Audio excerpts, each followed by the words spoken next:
Putting up an electric fence for the beehives, one of my favorite things, because last year I did not do my due diligence and I didn't get it up fast enough, and the bears did get in the beehive, and we did save the colony, but I was not happy about the stress that the bees had to go through. So this year I said to my husband, my first plan of action is putting up the electric fence, right?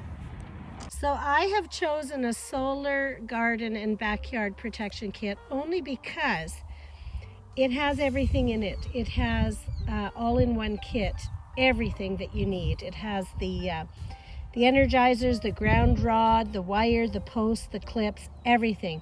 Now this one is solar powered, so I'm going to try it. People have told me that the solar is not as good as the electric, so I have a backup electric. So I am going to use both. I'm going to use solar and electric. So let's get this done. Now, one thing I did notice that comes in handy is a rubber mallet, because the posts are made of steel, and it's not a really strong steel.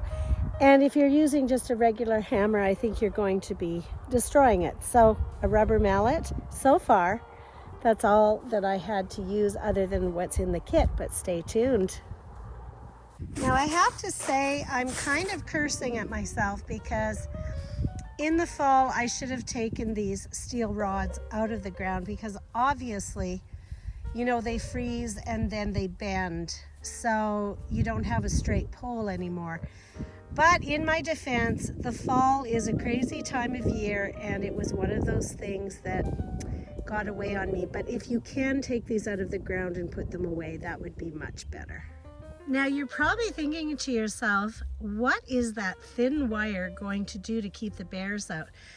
And you're right, I did think about that too. But here's the thing that I learned, and it did keep our bears out, and we have a lot of bears on our property. Bears they'll go through anything. I mean, you put up a wooden fence, if they want to get in there, they will. But because this works is because they hate to get their nose, they hate electricity on their nose. So they're actually going to not try to get over this fence. They're going to they're kind of going to put their nose in it, and they do not like that. So it did work. So just wanted to let you know. So when you're installing this electric fence, you want to have it outside the perimeter of any plants that you have. Because if you have plants that are impeding on the wire, it could possibly affect the performance of the wire. So just make sure that wire fence is clear of any foliage.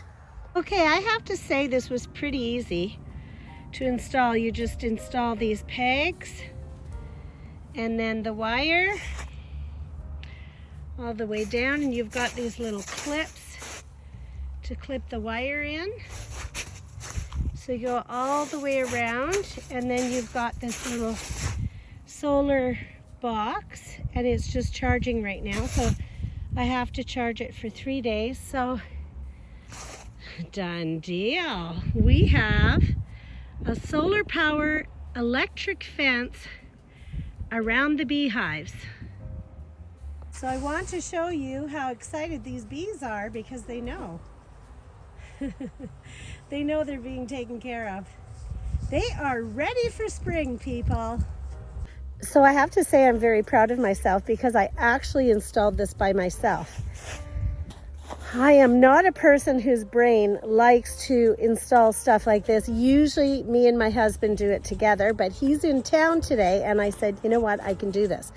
Now, when he gets home, he's going to say, you know what, hon, you had a bee in your bonnet, didn't you?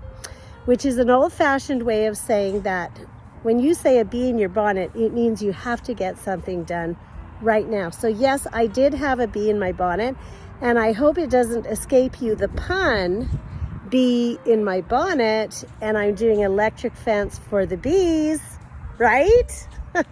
I'm very excited. I did it myself. Yay! You have a great day.